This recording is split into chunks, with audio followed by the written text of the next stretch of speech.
im se svima, i malima i velikima, i bogatima i siromašnima, i slobodnjacima i robovima, dade žig na njihovu desnu ruku ili na čela njihova, te da nitko ne može ništa kupiti ili prodati.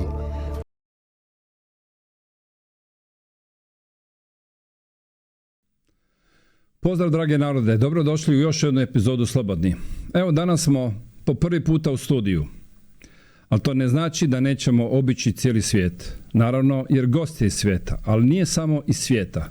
On inače i Hrvat koji živi u Kanadi, on inače i netko tko je dugo vremena u svijetu, a evo i vratio se malo u Hrvatsku pa je odlučio nas posjetiti. Moj današnji gost se zove David Škripač. Pozdrav Davide. Dobar dan, drago mi je. Dobrodošli još jedan put u Hrvatsku, u vašu voljenu zemlju, iz Kanade daleke. Hvala, thank you, hvala. Ko je David Škripač? David Škripač was born in Canada. Okay. Right? My father was born in just outside of Varaždin, Voća Gornja, and my mother has a Slovenian background. She was born in very close to Ljubljana, Zagorja ob Savi. So I did my education in Canada. After graduating high school, then went to university for aerospace engineering, and then completed that. I went into the Canadian Air Force because I wanted to be a pilot, to learn how to fly transport aircraft around the world. And growing up in Canada, I always used to think, well, you know, everything is wonderful. How can the government be lying to us, right? So my father, who was a survivor of World War II, and saw many atrocities and what's going on in the world, he was always telling me, he said, dear son, dragi David, things are not as they appear in the world. We don't live in a black and white binary world. It's good versus evil. It's one gray zone, and we have to understand what's really going on. But I could never understand that. So after I went into the Air Force as a pilot, as a captain in the Air Force, I had a secret classification, security. So that we were then, once the disintegration of Yugoslavia started to happen, once Slovenia became independent countries and Croatia became independent, that's when the conflict started in 1991. So I started flying with my C-130 transport aircraft. That's why I was flying in the Canadian Air Force, C-130 transport aircraft, to the destinations from Italy. We would fly from Ancona, Falconara, to Split, to Zagreb, bringing in medicine, blankets, and other supplies for the Croatian people and other people who needed it, because the war was very bad, as you know. So that was great, an opportunity for me to see the world, flying into the former Yugoslavia. And then there was an arms embargo placed on Yugoslavia in September 1991 by the UN, so that none of the belligerent parties could get weaponry shipped to them. Okay, that's that's allegedly in theory. That's what they proposed in the UN. So when I was flying into Split one day, I was there on the ground in 1994, unloading my aircraft, and in 93 I did many flights. I'm sitting there on the ramp, waiting for my aircraft to be offloaded and fueled, and in comes a 747 cargo jet. 747 is a massive, right, cargo aircraft. So full of supplies of weaponry. And the registration on the aircraft was Saudi Arabian. So I'm saying, okay, wait a second, what's going on here? And NATO troops are unloading the aircraft. So I just walked over there as I'm waiting for my aircraft to get fueled up. So I walk over there and said, so, well, how's it going? What are we doing here? He said, oh, no, we're just unloading. He's speaking perfect English. These are NATO troops, American soldiers unloading the stuff. The weaponry is then going, he said, over the hills into Bosnia to our Muslim friends there. We're feeding them their arms. So that's when the light came on for me, and I said, okay, but none of this is heard on mainstream media. This was not broadcasted on CNN or any other news media. When I would go back to Italy to my hotel room, I discovered a complete disconnect between reality and what was going on in the world. So that's when the light came on, and I realized that everything my father was telling me, things are not as they appear, not at all. So that was a wake-up moment for me. Yeah. And now we are coming 30 years later. Yeah. And it seems that we are again in some kind of war. Yes. What was like to be in Canada during the past 3 years? Yeah, it was brutal with the government continually lying to us. Our main broadcaster, the federal government broadcasting, CBC, Canadian Broadcasting Corporations, which is funded heavily by the Canadian government, non-stop, continually lying to the Canadian public. They're saying, for example, that the vaccines are safe and effective. Safe and effective. We have long-term safety data. It's all safe and effective. And there's sometimes they were saying 90%, 95% safe and effective. Meanwhile, when you look at Pfizer's data, you get a very different picture. Pfizer actually released their data. Relative risk reduction, yes, was 90 up to 95%. But there weren't 160 people in the study. In the placebo group, there were over 21,000 in the placebo group, over 21,000 in the vaccinated group. So absolute risk reduction was 0.84%. But again, the mainstream media, CBC, and all the Canadian mainstream media would not be telling us those truths. And then, of course, we started in unison, our political leaders, for example, Prime Minister Justin Trudeau, like Angela Merkel, like Monsieur Macron in France, we're all saying in perfect unison, this is the new normal until a vaccine can be developed. The new normal being lockdowns. Everybody has to wear a mask. We have to separate 2 meters, some places 1 meter, depending on the country. Go to Italy, it was 1 meter. In Canada, it had to be 2 meters separation. Locking down society, destroying the economy, especially small to mid-sized businesses. Were absolutely devastated in Canada. Meanwhile, the big transnational corporations, like Amazon, were the business as usual. In the same time, 5G was being rolled out in Canada too, unabated. All the 5G towers are being erected while we were in lockdown. We couldn't do anything. We could just go get our food and come back to our home. But meanwhile, 5G is being rolled out. So I knew, we all knew something very bad, very strange is going on here. So that's when the war started. And now we know, documents have just been revealed that the Canadian government spied on Canadians through their cell phones. They were plotting. Millions of Canadians, over 30 million Canadians, were being monitored via cell phones. Where are they going during the lockdown periods? So they were tracking all this. So we experienced what not as bad as in Croatia, but what people experience in France: the lockdowns, the social distancing, the masking, the quarantining, the PCR tests ad nauseum. All things like that. So you also lost your job. Yes, I lost my job. I was a pilot at a major Canadian company. I refused to submit to an experimental gene therapy, and therefore I was given a choice of either retiring or go on a leave of absence without pay. So I chose a pension. Do you think this is a good choice? That was a good choice when you see back now and back on the time? Yes, I personally know 9 pilots. That's just the pilots that I know personally myself who have been injured by the vaccines. Again, what kind of injuries? 5 of them had myocarditis. Another 4 had other issues with hearing and blood clotting. But again, we don't know conclusively, was that from the injection? No, of course not. But if we err on the side of caution, and any rational person would say, well, let's investigate. Why don't we find out what is causing this all of a sudden? Myocarditis. Some of my friends were athletes, and now they have myocarditis. Could it be from the vaccine? We again, without testing, proper tests, we don't know. But caution would say, okay, let's stop everything here and let's investigate what's going on here. Something definitely. Yeah, but you are now also a researcher. Yes. And now you understand much more than what was only in these 3 years. We know that these 3 years were pandemic. Yeah. We know what was happening with vaccines, mandates, lockdowns. But it seems to that's not the only thing. It seems to there's a much bigger picture. What do you know about this? Yes, yeah. Yeah, that's when, during this war that was waged on us in Canada, that's when I realized, okay, I have to do something. So I decided to write and do my research in this, because at one point in the future, I didn't want my son to turn to me and say, Tata, znaš si što se događa, ali nisi ništa učinio. Right, Dad, you knew what's going on, but you did nothing. So that's my way of just saying, okay, I want to spread the word as you are with your beautiful podcast, and James Corbett is doing with his podcast, and that to inform the world to see what's going on. And then you start to, doing the research, then you start to unravel all the sub-layers of how a global empire is forming. And we're all subjects of this global empire involuntary subjects. We will be incorporated into this global empire, this collectivization, which is a war against us. So. Okay.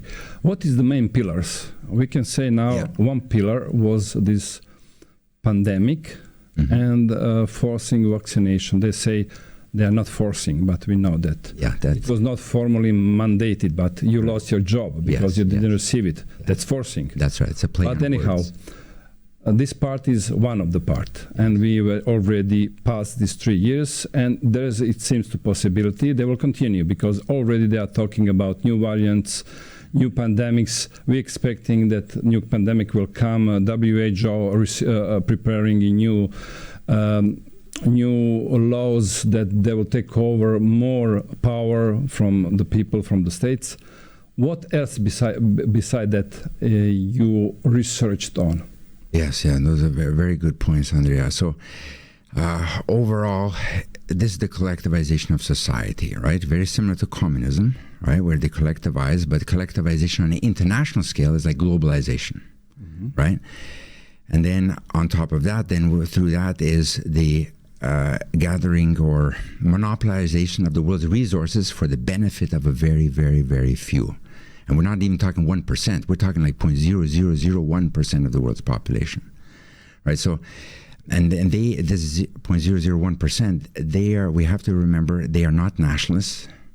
They pledge allegiance to no constitution. They pledge allegiance to no national flag. They do not represent. They pledge allegiance only to themselves and to control all of society. And that is all centered around the Bank of International Settlements and the central banks of all the nations, which are majority are privately owned.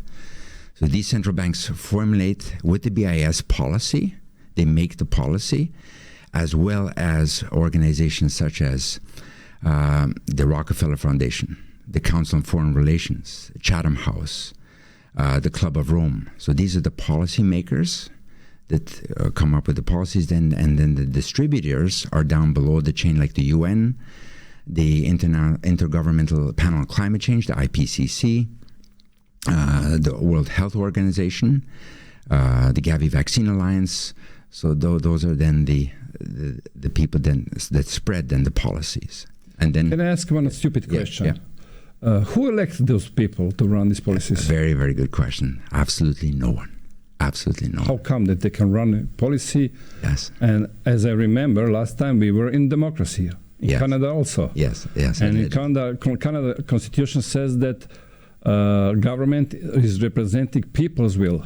That's in right. Croatia is the same thing. How come that those guys are coming and deciding that they will run the world? Yeah, because when you follow the money trail, which my father always told, but above everything else, follow the money trail. The money doesn't lie. So when you follow the money trail, then you see that how the money flows and how organizations such as Gavi, the Vaccine Alliance, like for example in Canada, Bill Gates would not lobby the Canadian government directly, even though he's friends with Justin Trudeau. Bill Gates knows Justin very well, but it doesn't look good to the public eye to have him lobbying directly to the government or our parliament in Canada. So we have companies in Canada. So Gavi, the Vaccine Alliance, they will then work in cooperation with Crestview. Crestview is a Canadian company. They will lobby on behalf of Bill Gates and Gavi than the Canadian government. And that's on record. Canuck Law is a website in Canada, canucklaw.com. They did some amazing research. So Crestview, on behalf of Gavi and the Vaccine Alliance, lobbied the Canadian government on several occasions. That's all fully documented. So that's how it works. When you start to look at the money and how these people are connected, they are beholden to the central banks and to the BIS and the power that generates them. They are not beholden to the people. As I said, they're not nationalists. They don't care about the actual Croatian people or Canadian people. Is their narrative, the agenda has to go on. Maybe this could help. Mr. Klaus Schwab says, I'll paraphrase it because I cannot quote now, but he says, we penetrate the cabinets. Yes. Yeah. And good example is Mr. Trudeau. There you go. He's a young global leader. Yes. Yeah. And half of Canadian Parliament, government, half of Canadian government was the global leaders, young global leaders. Yeah. What you can say about this? Yeah, this is actual truth. Absolutely. This is how it's done. Exactly. They, at a very young age, or when they start to climb the political ladder, they go into the World Economic Forum, Young Global Leaders Institute, and that's how they are trained there. And then that ideology is returned back to their national country, and then spread from there. And that's how they continue going on with that agenda. And those agendas include climate change and the woke agenda. So those are very important. Then you think this non-government organization, NGOs, they said, they're not NGOs. They really have their own ideology. Yes. And this ideology contains, besides this, that everybody has to be safe with vaccination. Yes. Not to take care of this body and health. No, if you are vaccinated, then you are healthy. Yes. The other part, as I understand, it's woke agenda. We'll talk about this later. Then additional part is digitalization, what will use central bank digital currency and digital wallet for controlling transaction. Yes. And the major religion is climate changes. Yes. Because that world is changing, exactly our planet. Yeah. We are facing huge climate changes, and we have to do something. And now we have to come we can mention that even Trudeau says we can use experience from pandemic to implement in the future climate measures. Yes, that's right. Okay, let's start. Yeah. About first, woke agenda. What is woke agenda? Okay, woke agenda, first of all, we have to clarify their stated goal is inclusivity, diversity, acceptance. Those are beautiful words, and I agree with all of them. But sadly, that is not what the agenda is all about, or not at all about, unfortunately. The number one priority for the woke agenda is to destroy the matriarch, what it means to be the matriarch. In many cultures around the world for thousands of years, the female has been the center pillar of the family. Mm-hmm. That's the number one agenda, destroy the matriarch. Number two, destroy the essence of what it is to be a female. This is a war against the female and what it is, what she represents. What does a female represent? Primarily, again, it is through the female that the new soul enters the world. Around and through the female, that's when the new child enters the world. And that child represents the innocence, unconditional love. A child is a clean slate when it comes into the world, a pure, unconditional love. And the people that are really, truly behind this agenda despise that, because that links very close to what is the representation of God. And they hate that because they do not believe in God. Many of them are Luciferians. Many people have come out and divulge some of that information, which we don't have to get into right now. But so by destroying the female and what she represents, obviously we're going to decrease the amount of children that are being born in the world. Right? So that's part of population control as well. So that's like I said, matriarch, destroy what the female represents. And number three, the big one is before I go to number three, the part of the attack on the children, right? As I said, it represents the unconditional love and the innocence as they come into this world, which they're trying to destroy. And that's why they're pushing it into the schools heavily. That's why the UN is pushing it on the entire world, so that we have now, as you said before, MAP, minor attracted persons. Right? So this is, they've changed, the UN has changed the definition of pedophilia so that it becomes something less offensive to minor attracted persons, which will gradually, what they're trying to do is force our acceptance of pedophilia. So they'll be open in society. Okay, we have to repeat this. It's very important for Croatian audience. Yes. How they change the definition of pedophilia in UN? Yes, I'm not sure exactly how the process was done. Mm-hmm. From my understanding, a lot of it was secretly done behind closed doors. Again, I haven't studied that aspect too much. But now, pedophile, it means minor attractive person. Exactly. And they want to normalize this as a kind of sexual orientation. Yes, that's right. And that was spilled into normalization, as you said, in society of pedophilia, which then can easily spill over to the trafficking and slavery of children. This is all connected. So that it will be open and accepted. This is okay. This is a normal part of society. Well, I suggest to everybody who is looking this show to see a movie, A Sound of Freedom, Yes. because this movie is talking part about this.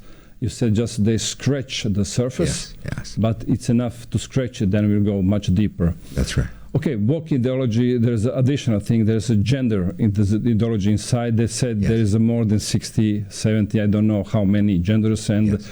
people can decide it, which gender are there. And even children can decide it. That means between 5 and 8 years old, they can decide it to change the gender now.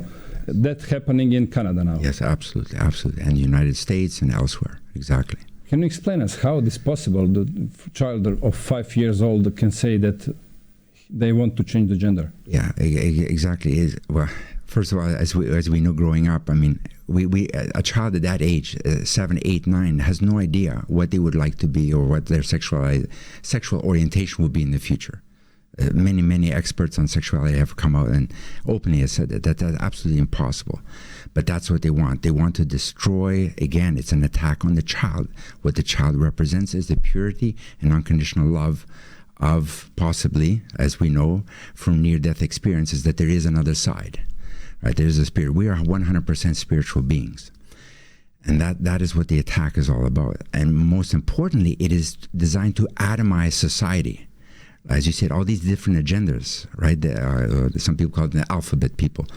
All these different agendas are designed to atomize society so that, okay, we're not all one. They don't want that. That's the reality. We are all one. We're all brothers and sisters on this earth, and we're all connected to one great spirit. The sooner we come to realize that we're all brothers and sisters, there'll be peace on this world. But that's not what they want, right? They want us not to get together and unify against this global empire that's forming and the digital gulag. They want to atomize us so that you belong to the letter L, you belong to G, you belong to B, you belong to plus, and so on and so on. So that is how an excellent tool to divide society. That is what I mean by atomization of society. Right? So that we're all categorized, pigeonholed. Not saying, okay, we're all one and we're working here together, because they don't want us to unify. Yeah, divided and epara. Yes, yeah. That's it. Maybe I can add something that Mr. Yuval Noah Hariri, Yes. who is advisor of Mr. Klaus Schwab of Yes. WF, says that in the future we will have algorithms who will tell us more about ourselves than we know. Yeah. For example, Yes. until I was 21 years old, I didn't know that I was homosexual. Right. And now I know it, and in the future, algorithm will help us to tell us which kind of sexual orientation are we. Yeah. Maybe this is something that they are planning in the future. That's why we came to this, you said, digital gulag. Yes. What do you mean by this? Yeah, that is, well, as you said, that is one aspect of the digital gulag. It's not just the Internet of Things, it's the Internet of bodies, right? They want to program our bodies connected to AI, so the AI will decide everything for us, including sexualize, or what sexuality we are in the future. I mean, it's insane. It will never work in the long run, but that's part of the digital gulag, the only part. The other part is the central bank digital currency and the digital IDs. And all of that will be powered by 5G and controlled by AI. That is complete then. Once we have the digital ID, the central bank digital currencies, then we are all in this digital gulag. And that's all what Noah is partially referring to. Uh-huh. Okay, and also for that purpose, they need to get rid of cash. Yes, absolutely. What is happening now in Canada? There's a lots of, I know, stores who are just accepting digital money, not anymore cash. Yes, that's right. There's many stores there. They're trying to spread it as much as we can. Again, it seems very ominous to us. The central bank digital currencies are coming. Absolutely, the BIS said so. They're coming. Look at what happened last month. Russia already announced the digital ruble. Mm-hmm. China has theirs already, right? And so on and so on. It's just going global. It's not like the BRICS nations represent some different safeguard against globalization. No. They're part and parcel of it, right? So that is. But like I said, it seems ominous to us. But there's good news coming from that. For example, Nigeria, when they tried to roll out the E90, their digital currency, what did the people do? They went on the streets en masse and protested. They shut the whole country down, and the government said, okay, don't worry, we will accept cash again. So that is a positive move, right? We have in the United States, in the judicial system in the United States, and the House of Representatives, for example, I believe it's Republican Senator Mooney. He's putting a bill forward to prevent even the introduction of digital currency. So there is pushback. Resistance is not futile. Yes, I heard also Ron DeSantis says in case that he will become president, immediately he will forbid the central bank digital currency, and he already forbid it in Florida. Yes. Similar thing coming from the other side in Democrats also. Robert F. Kennedy Jr. saying the same thing. That means it doesn't mean that Democrats or Republicans are against it or for it. Right. That means there is a mix everywhere. We have people who are for this globalization and against it. Okay, what next pillar? Next pillar is very important now because it's very actual now. That is climate changes. Yes. They're talking all the time about this, that our Earth is endangered, that we are producing too many CO2, and we are in the middle of global warming, and we have to immediately go to this net zero. That means we will produce less than we spend of CO2, and we have to prepare ourselves for the next step, what will come with the climate measures, maybe even climate lockdown. I know that climate lockdown was in Israel 1 month ago, and part of the town was forbid to because it was too hot, Yes. What do you know about this? Yeah, okay. For your viewers, just so they know the overall picture, is climate change real? Yes, it is. Is it caused by human activity? No, it is not.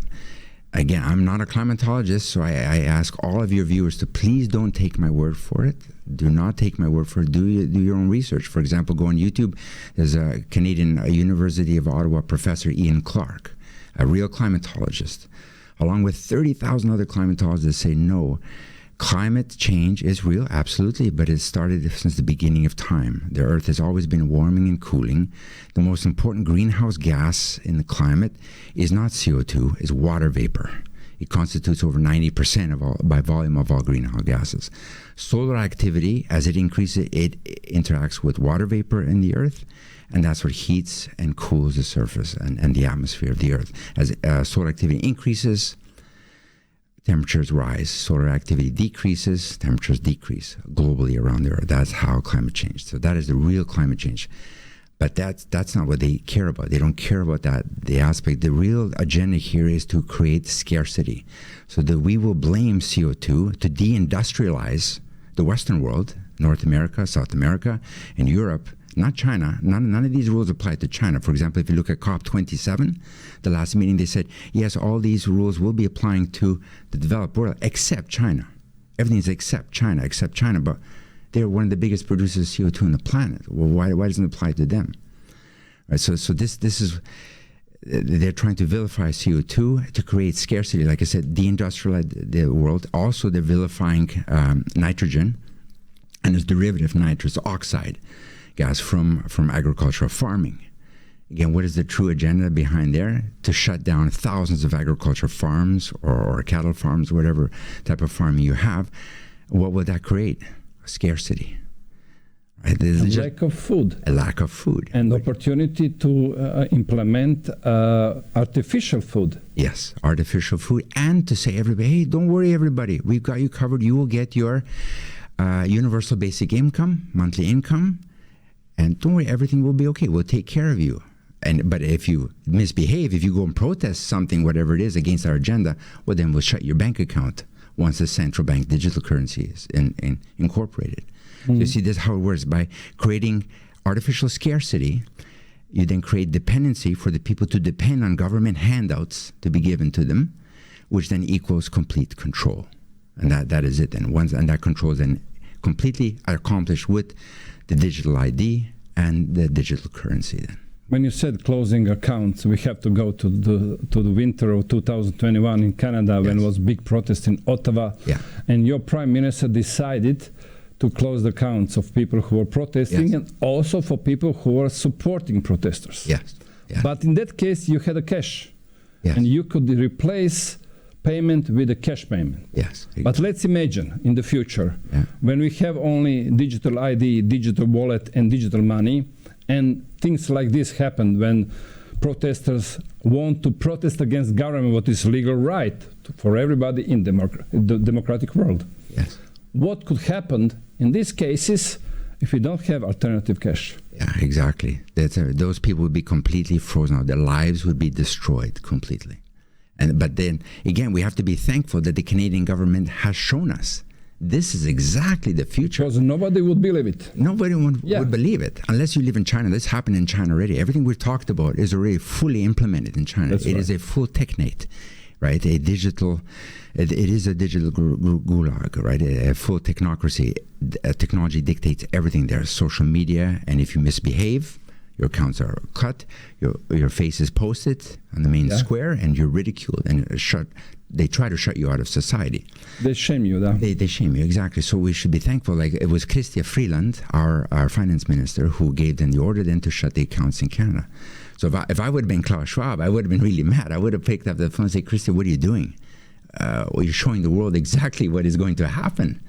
You're showing our cards. Okay, but they're not hiding. I have to say that Mr. Schwab says that he see China as example how the world should look like. Yes. He's not hiding that he is impressed with China. Yes. That means whatever we have now in China, we can expect here in Europe or in North America, because, as I said already, they are not hiding. No. We just don't believe them.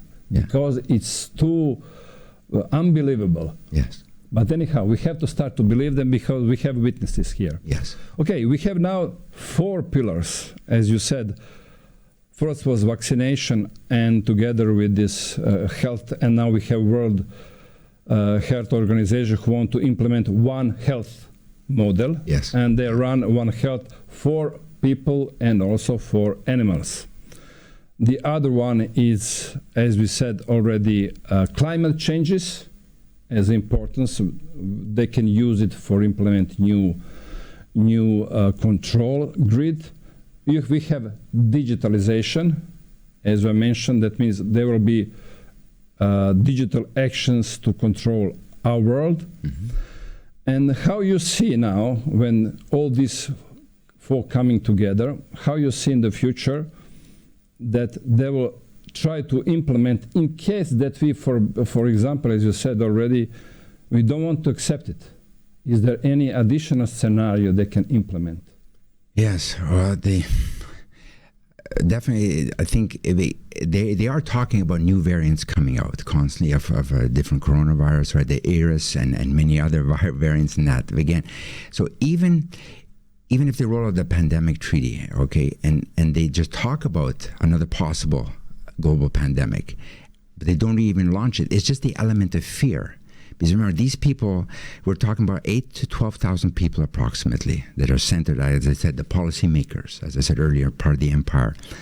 These 8,000 to 12,000 people love to live in fear. It's a very low frequency. We are in a realm of high frequency love. That's where the answers are. So they vibrate on the low frequency, and that is a perfect, and they want us to be in that frequency as well, to be constantly fear and scared. Oh my God, please, world, there's going to be another pandemic. The world is warming up. The waters are going to be boiling, right? Because they want us to be constantly in fear, because when someone is in fear, they can easily be manipulated. Instead, we have to stand back, be rational, and just live in a high frequency and be in the moment of love. And then they won't be able to implement anything else. But I think the avenue they were going to go in hard is going to be the climate change aspect. Because you saw what happened just with the eruption of the volcano last year, the underwater volcano in the Pacific, the Hungatanga volcano. Right, it spewed over 800,000, I can't remember exactly, or like the equivalent of 82,000 Olympic-sized swimming pools of water vapor in the air. So, of course, instead of telling everyone, well, there's an increase of water vapor, as I said, water vapor is the most important greenhouse gas. We will see climate change effects from that underwater volcano. But instead, they're spinning the narrative and saying, oh, no. It's climate change. The air is warming up for different reasons. It's all the CO2 that the volcano spewed into the air, right? Which, again, is not true. But still, I believe, overall, though, it's the climate agenda with the 15-minute cities, because that's the avenue they're going to go after, because the COVID lockdowns, that was a dress rehearsal. That was a practice. They could see how far they could get while locking down the entire world. So with the climate lockdowns, that's the next phase. They're already talking about climate lockdowns. As you see, certain cities in the UK have implemented climate lockdowns, like Edinburgh. Yeah. But again, what did the people do? They rose up and dismantled a lot of those apparatuses, right? So there will be kickback, but as we said, we heard about COVID lockdowns, climate lockdowns are coming, and the same thing to segregate us, to lock us down in those aspects, to deindustrialize society, as again, to create scarcity. So they're going to be going hard on that. If they were actually, the best litmus test to see if the World Health Organization or the UN were actually honest was, for example, their green agenda, their so-called green agenda. There's nothing green about it, but it would be to tackle real catastrophic economic, ecological aspects that are inflicting us. For example, the ubiquitous use of Roundup around the world, containing the active ingredient glyphosate from Monsanto and now Bayer, right? Active ingredients of glyphosate. Glyphosate is a water-soluble agent, which goes into the water system. It evaporates, goes into the air. So in 2007, scientists in the United States were already sampling water and air samples around the Mississippi Delta. They found 75% of all rainwater contained glyphosate already. So we're breathing it in. It's in our rainwater. It's destroying the arable land around the world. For example, with conventional farming in the United States, the average farmer is losing 3 to 4 tons of topsoil per acre per year because of the use of conventional farming, glyphosate, Roundup, and that's killing the microbiome in the soils. So if the UN was really interested and concerned about our health, they would say the first thing we have to do is right away remove glyphosate from the environment. Let's stop it. Let's stop producing it. Glyphosate or Roundup went off of patent in 2000. So since then, everybody's making. The largest manufacturer of glyphosate is the People's Republic of China. So just right now, we're already producing over 2.4 billion kilograms of glyphosate annually. And that's poisoning the environment. 97% of the Earth's soils around the world are under strain.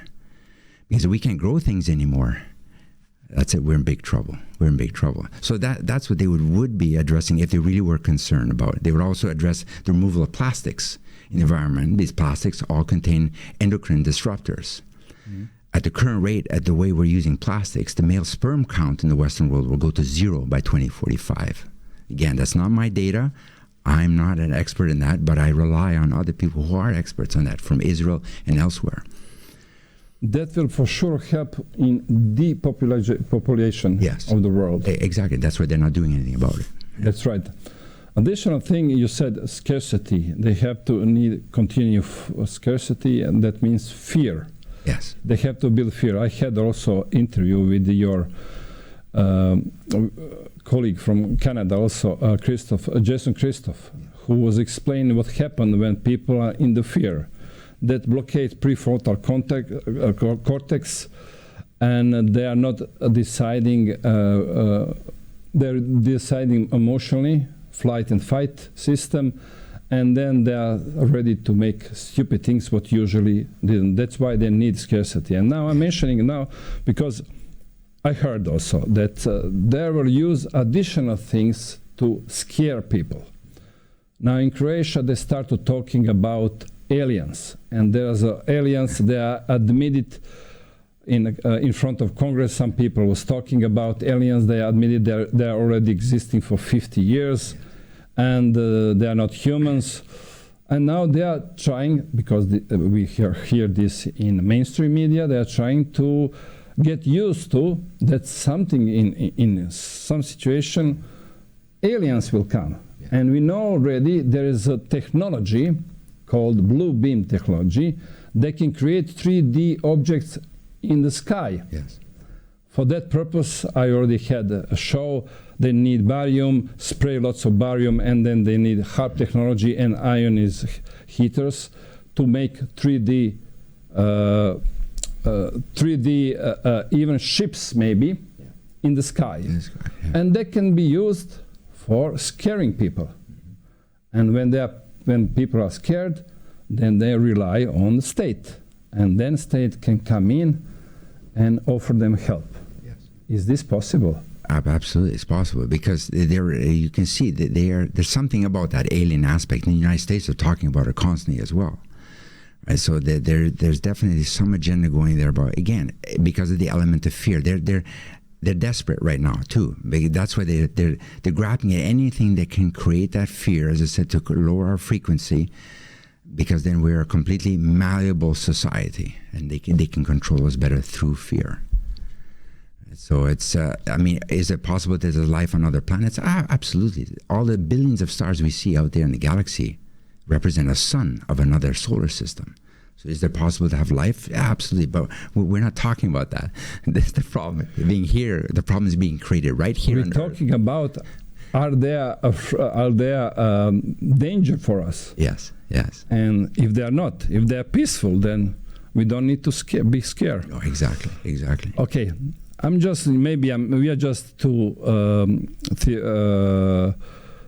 are just making theories here, Yes. Conspiracy theories, yes. As usual. But I usually like to say that difference between conspiracy theory and reality is few months. Yes, that's right. And now we are coming in this month this autumn and winter. What you think we can expect? Where? Because they said they are desperate.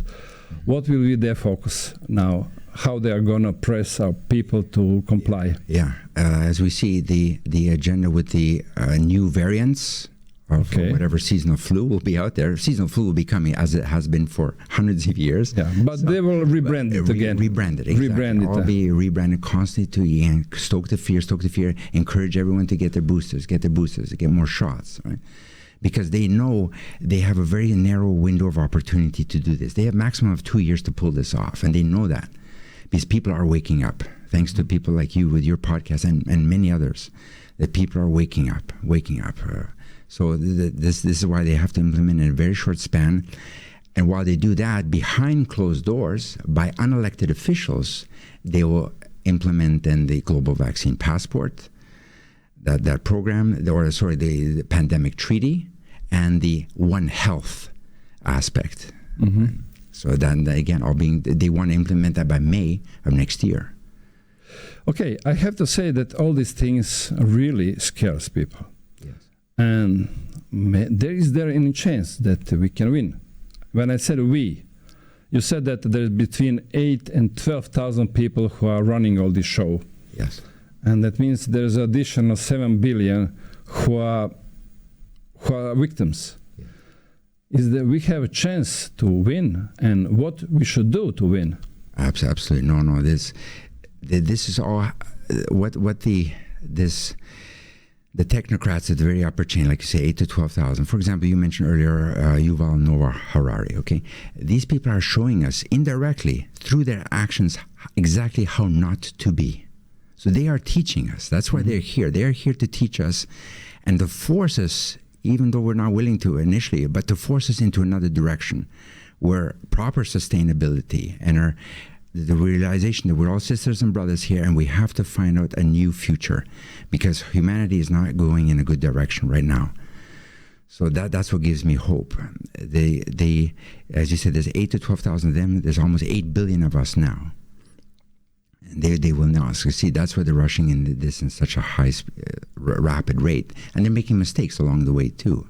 And even within this global empire, this cabal, it's not a monolithic, unified empire. They're entities pulling inside. They're here in different directions as well.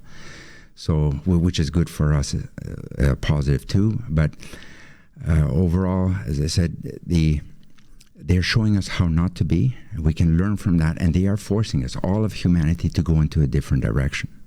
Let's suggest people what to do. For example, spend as much as possible cash. Yes. Don't use credit cards. Don't use digital money. Yes. Use credit cash. What else? Exactly. Diversify your holdings.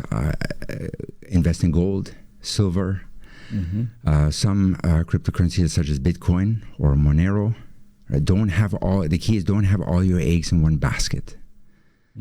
In property as well, even though that can be seized too, but still diversify as best we can, and unite. Find groups that are like-minded and work together. Start planting wherever you can. Even if you live in the city, maybe find a small plot of land outside the city and plant something there. I planted a small plot in my home. It's not big. It's only 2 meters by 4 meters, but still it was very gratifying just to plant my own food, just to say, wow, I really don't need big agriculture, big ag to depend on. So these are all things we can do, and then share our foods, whatever we grow. So these are all ways there's a group in the United States called freedomcells.org. Also directed by Derek Brose. It was just excellent. It gives you a list of and an outline, like a lesson plan of what to do to become independent and network with other people, so that we can. What do you suggest for people how to act to this media who is forcing this, to the politicians who making this kind of decisions, to other people? They have also their models, representatives in the society, who is repeating their messages. How to act to them? Again, lobby at the lowest level of government, because going to the top, it's gone. The higher up these people get into the hierarchy of the political system, the more they become beholden to the cabal, right? So at the municipal level, at the city level, that's where we have to start to act. That's where significant changes can happen. And that's happened in the United States, for example. At a municipal level, they've gone in certain counties, they banned the rollout of the vaccines altogether. So it shows us what we can do. And then on a massive scale, what Nigeria did against the CBDCs. Everybody took to the streets and just shut the country down. And for countries that are small, like Slovenia, Slovakia, Croatia, that's very possible. Because it's only 4 million Croatians, it's very easy to shut the whole country down if you unite. Then the politicians, because remember, they're political animals. They care about their votes. They will listen then. Once their seat of power is jeopardized, then they will listen to the people, as Nigeria did. But what if they're stealing the votes? Because if we see in the United States, and this was something that I would like to ask you. In the United States, we have big doubts that the last elections were stolen. There's no still proof, but we know that there is not still proof for the vaccines, but we have proof all around. Yes. We have a logic and we have common sense. And it's strange that even Trudeau, during the pandemic, he won the elections. Yes, but again, how come? But won by how much though? That's the problem. When you look at it, I think it was like 28% of the overall popular vote, only with 28%. So that means, right, that there's 78% of the people that said no, or 73% said no. We don't vote for this, man. But again, still, because the way the political system is, people, your listeners have to understand, and your viewers have to understand, we do not live in a democracy.